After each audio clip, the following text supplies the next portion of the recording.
Somasila back water ఏదైతే ఉందో ఆ ప్రాంతంలో నాకు రిపీటెడ్గా ఇన్ఫర్మేషన్ వచ్చింది. కొంతమంది వేరే వేరే స్టేట్లు ఒడిశా కానీ, బీహార్ కానీ, వెస్ట్ బెంగాల్ కానీ, మన రాష్ట్రంలోనే ఈస్ట్ గోదావరి, వెస్ట్ గోదావరి, లేదంటే విశాఖపట్నం అటువైపు నుంచి కొంతమందిని ఎవరైతే ఈ రైల్వే స్టేషన్లో ఉంటారో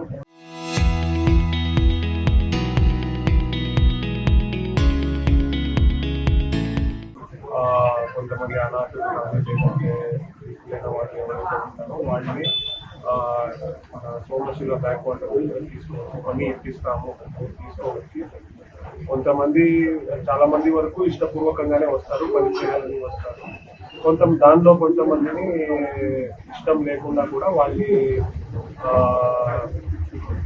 ఒత్తాయంతో అక్కడ పని చేస్తూ ఉంటారు.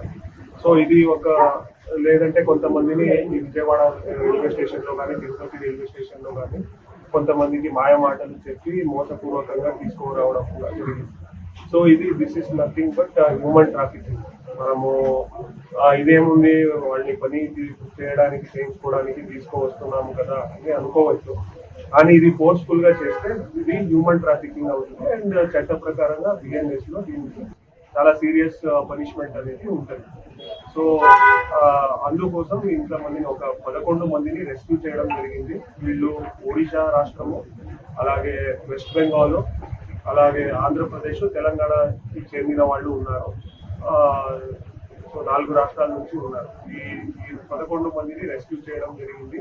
అలాగే వీళ్ళని ఎవరైతే రిక్రూట్ చేసుకున్నారో, తీసుకోవచ్చారో, అలాగే అమ్ముకున్నారో, అలాగే ఇక్కడ ఫోర్స్ఫుల్ గా పని చేయిస్తున్నారో వాళ్ళని కూడా అరెస్ట్ చేయడం జరిగింది. అలాగే వాటిని జ్యుడిషియల్ మ్యాజిస్ట్రేట్ దగ్గర ప్రొడ్యూస్ చేస్తాము, రిమాండ్కి పంపిస్తున్నాము.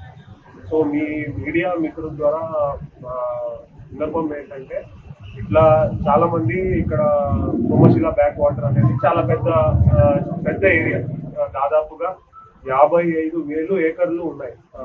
నెల్లూరు డిస్ట్రిక్ట్, కడప డిస్ట్రిక్ట్, అలాగే ఇప్పుడు తిరుపతి డిస్ట్రిక్ట్ కూడా చేరింది.